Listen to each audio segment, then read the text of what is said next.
بسم اللہ الرحمن الرحیم۔ اردو میں یوٹیوب چینل کے پیارے دوستوں السلام علیکم۔ ایک کوفی نے جب حضرت علی رضی اللہ عنہ سے پوچھا کہ میری داڑھی کے کتنے بال ہیں تو حضرت علی رضی اللہ عنہ نے کیا جواب دیا؟ محترم ناظرین، حضرت علی رضی اللہ عنہ کی زندگی کا آخری سال تھا۔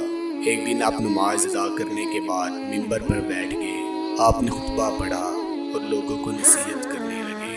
اس کے بعد ارشاد فرمایا، اے لوگو، دوسروں کی طرح مجھے بھی اس دنیا سے رخصت ہونا ہے، بس مجھ سے وہ باتیں پوچھ لو جو تمہیں نہیں معلوم تاکہ تمہاری معلومات میں اضافہ ہو سکے۔ اس کے بعد ایک کوفی شخص اٹھا، کہنے لگا، اے علی، اب جب تم ہر ایک چیز جانتے ہو تو بتاؤ کہ میری داڑھی میں کتنے بال ہیں؟ حضرت علی رضی اللہ عنہ مسکرائے اور اپنے ہونٹوں پر ہونٹ رکھ دیے، لیکن ابھی آپ نے کوئی بات شروع نہ کی تھی کہ مجلس کی خاموشی ٹوٹ گئی اور ہر طرف سے چمگوئیاں ہونے لگی۔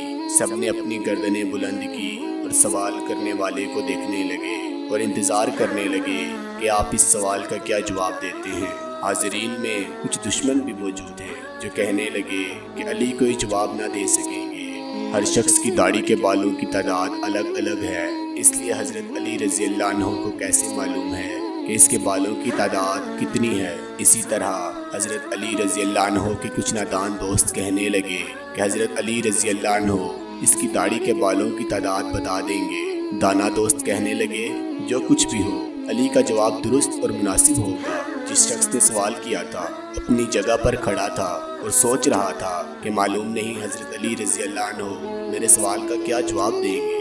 اگر انہوں نے کہہ دیا کہ 3000 تو کیسے معلوم ہوگا کہ جواب درست ہے؟ اس طرح مجبوراً علی رضی اللہ عنہ کا جواب قبول کرنا ہوگا، لیکن اس کی دلیل بھی دریافت کروں گا۔ اگر علی نے مذاق کرتے ہوئے جواب دیا کہ تمہاری داڑھی کے بالوں کی تعداد تمہارے سر کے بالوں سے نصف ہے، تو اس وقت پوچھوں گا کہ میرے سر کے بالوں کی تعداد کتنی ہے؟ شاید یہ کہہ دیں کہ تمہاری داڑھی کے بالوں سے دگنی ہے، پھر اس وقت اعتراض کروں گا کہ یہ تو مذاق ہے، میں تو درست جواب چاہتا ہوں۔ غرض پوری محفل میں عجیب و غریب قسم کے تصورات لوگوں کے ذہنوں میں جنم لے رہے تھے۔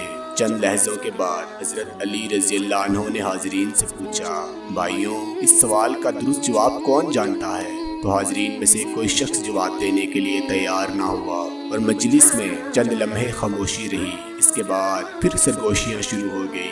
دشمنوں نے دوستوں سے کہا کہ تم نے دیکھ لیا، علی رضی اللہ عنہ کے پاس کوئی جواب نہیں۔ نادان دوست کہنے لگے، کیوں نہیں؟ حضرت علی کو سب کی داڑھی، سر کے بال، بلکہ بدن کے بالوں کی تعداد بھی معلوم ہے۔ ابھی صبر کرو تاکہ سب کچھ معلوم ہو جائے۔ دانا دوست کہہ رہے تھے کہ جلدی نہ کرو، حضرت علی رضی اللہ عنہ چاہتے ہیں کہ ہمیں بھی سوچنے کا وقت دیں تاکہ تمہارے جواب کی طرف متوجہ ہوں۔ جب مجلس میں سے کوئی شخص جواب دینے کے لیے نہ اٹھا تو آپ رضی اللہ عنہ نے فرمایا کہ یہ جواب میرا غلام قمبر دے گا۔ آپ نے جناب قمبر کو آواز دی۔ قمبر حضرت علی رضی اللہ عنہ کی خدمت میں ایک آزاد کردہ غلام تھا جو علی رضی اللہ عنہ کے مکتب کا تربیت یافتہ آپ کا خدمتگار اور جانثار تھا۔ سب لوگ قمبر کو پہچانتے تھے۔ جب بھی حضرت علی رضی اللہ عنہ مسجد سے نکلتے تو قمبر آپ کے ہمراہ رہتا۔ اس موقع پر بھی قمبر دروازے پر نہایت خاموشی سے کھڑا تھا۔ جناب قمبر آئے اور انہوں نے سوال کرنے والے سے کہا، اے مرد، اگر تو لوگوں کا بدخواہ نہیں اور سچا ہے تو اس بات کی تصدیق کر کہ اس سوال سے تمہارا مقصد کیا ہے۔ ایسا معلوم ہوتا ہے کہ تمہارا مقصد اپنے علم میں اضافہ نہیں، بلکہ تجھے تمہاری غفلت اور بدبختی نے اس بات پر آمادہ کیا ہے کہ مسلمانوں کے پیشوا سے عجیب و غریب سوالات پوچھو، یا پھر چاہتے ہو کہ اپنے آپ کو نازک مزاج ثابت کرو اور حیرت انگیز سوالوں سے جاہلوں کی توجہ اپنی طرف لانا چاہتے ہو، یا شاہد سمجھتے ہو کہ تم نے کوئی اہم اور مشکل مسئلہ دریافت کیا ہے جس کا کوئی جواب نہیں۔ لیکن یاد رکھو، علی کو وہ تمام باتیں معلوم ہیں جس سے تمہاری بلائی ہے۔ میں تمہیں جواب دے سکتا ہوں، لیکن اس سے قبل کہ تمہارے سوال کا جواب دوں، تمہیں معلوم ہونا چاہیے کہ تمہاری داڑھی کے ہر بال میں ایک شیطان چھپا بیٹھا ہے جو تمہارے دل میں وسوسے ڈالتا ہے اور تمہیں راہ راست سے دور کر رہا ہے۔ اے مرد، ہم ہر روز کی نمازوں میں کئی مرتبہ اللہ تعالیٰ سے دعا مانگتے ہیں کہ ہمیں سیدھے اور نیکوں کے رستے پر رہنمائی کرے اور ہمیں محروموں اور گمراہوں کے رستے سے روکے، لیکن تمہارا سوال اس قسم کا نہیں ہے کہ گمراہی سے بچے رہو۔ جو شخص راہ راست کی تلاش میں رہتا ہے وہ نیکی اور بلائی کے سوال پوچھتا ہے اور ایسی دعا مانگتا ہے جس کے جاننے یا حاصل کرنے میں اس کی اپنی یا دوسروں کی سعادت اور بلائی ہو۔ یہ تو محض شیطان کا وسوسہ ہی ہوتا ہے جو انسانوں کو ایسی چیزوں کے پوچھنے اور جاننے پر آمادہ کرتا ہے جس میں کوئی فائدہ نہیں ہوتا۔ یاد رکھو کہ ہماری رہنمائی کے لیے اللہ تعالیٰ کی کتاب موجود ہے جس میں کوئی کمی پیشی نہیں، لیکن اللہ تعالیٰ کی کتاب آسمان کے ستاروں، فرشتوں اور پیغمبروں کی تعداد بیان نہیں کرتی، اس لیے کہ کئی چیزوں کا شمار کرنا بے حاصل ہے جب تک کہ اس میں فائدہ نہ ہو۔ جو شخص بیمار کی نبض کی گنتی کرتا ہے وہ طبیب کہلاتا ہے۔ ایسا شخص بیماری کا سبب دریافت کرتا ہے، لیکن دین کے پیشوا انسانی روح کے طبیب ہوتے ہیں۔ ہمارے پیغمبر صلی اللہ علیہ وسلم بھی اس لیے تشریف لائے کہ لوگوں کی راہ راست پر رہنمائی کرے۔ کوفی کہنے لگا، اے کمبر، تو نے واضح و نصیحت تو کر دیے لیکن میرے سوال کا جواب نہیں دیا۔ کمبر نے کہا، میں اس کام میں مشہور ہوں لیکن چاہتا ہوں کہ موضوع زیر بحث زیادہ روشن ہو سکے، اس لیے مجھے بتاؤ کہ تمہارا پیشہ کیا ہے؟ سوال کرنے والے نے کہا، میرا پیشہ ترازو سازی ہے، میں کھجور کی لکڑی کے ریشے اور پتوں سے ترازو بناتا ہوں اور فروخت کرتا ہوں، لیکن میرے پیشے اور سوال میں کیا ربط ہے کمبر؟ تو حضرت کمبر رضی اللہ عنہ نے کہا، اس میں ربط یہ ہے کہ اگر ایک ترازو ساز 1 سال خرچ کرے اور کوشش کرے کہ عمدہ اور بہتر ترازو بنائے، یقیناً ایسے ترازو کی پائیداری اور فائدہ زیادہ ہوگا، لیکن اگر وہ 2 دن صرف کرے اور خود ہی اندازہ کرتا رہے کہ چند ماش اور چنے کے دانے ہم وزن ہیں، تو اس کا مطلب یہ ہوگا کہ اس نے اپنا وقت ضائع کیا۔ اس میں کوئی شک نہیں کہ جاننے اور سمجھنے میں سعادت ہے، مگر مفید باتوں کو جاننا اور سمجھنا ضروری ہے۔ ہاں، اگر تم سمجھتا ہے کہ تمہارے داڑھی کے بالوں کی تعداد جاننا تمہارے لیے سود مند ہے تو میں تمہیں اس کا جواب بھی دے سکتا ہوں اور تمہیں مطمئن بھی کر سکتا ہوں۔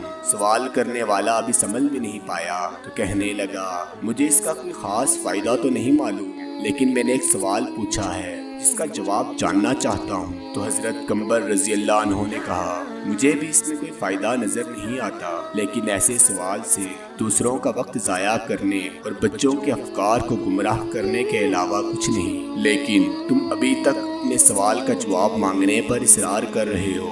بہت بہتر، تم گنتی اور حساب جانتے ہو اور 1000 سے لے کر 10,000 تک گنتی کر سکتے ہو؟ اس نے جواب دیا، ہاں جانتا ہوں۔ کمبر نے کہا، جو لوگ عقل مند ہیں وہ کہیں مفید کام کرتے ہیں۔ اگر تجھے کسی کام کی فکر نہیں اور نہ کوئی مفید سوال پوچھنا چاہتے ہو تو میں سمجھتا ہوں کہ اس گنتی سے تمہارا کوئی ذاتی مسئلہ حل ہو جائے گا۔ بہرحال یہ کام نہایت آسان ہے۔ تمہاری داڑھی کافی لمبی ہے، اسے کینچی سے کاٹ لو اور اپنے سامنے رکھ لو اور بیٹھ کر نہایت آرام اور تسلی سے گنتی کر لو کہ کتنے بال ہیں۔ اگر اب بھی راضی نہیں ہو تو مجھے بتاؤ۔ مسجد میں بیٹھے ہوئے لوگ بہت خوش ہوئے، کہیں چہروں پر مسکراہٹ چھا گئی اور گنگناہٹ شروع ہو گئی۔ دوست اور دشمن ایک دوسرے کو دیکھنے لگے۔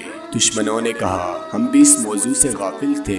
کمبر درست کہتا ہے۔ نادان دوست کہنے لگے، واقعی عجیب سوال اور عجیب جواب تھا۔ دانا دوستوں نے کہا، یہی وجہ تھی کہ حضرت علی رضی اللہ عنہ نے اس کے جواب کے لیے اپنے غلام کو حکم دیا۔ سوال پوچھنے والے نے شرمندگی سے کہا، اے کمبر، تو نے درست کہا، مجھے غفلت کے خواب سے بیدار کر دیا اور راہ راست پر لے آیا۔ اب میں اپنی داڑھی کے بالوں کی گنتی معلوم نہیں کرنا چاہتا۔ پہلے تو میں بھی خوش تھا کہ میں نے عجیب سوال پوچھا ہے، لیکن اب سمجھ گیا ہوں کہ عجیب اور بے حاصل مسئلہ پوچھنا ہنرمندی نہیں ہوتا۔ میں شیطانی وسوسوں سے اللہ تعالیٰ کی پناہ مانگتا ہوں اور اس کے علاوہ اس عمل سے زیادہ خوش ہوں۔ اگرچہ سوال بےہودہ تھا لیکن جواب دینے والا بہت عقل مند تھا۔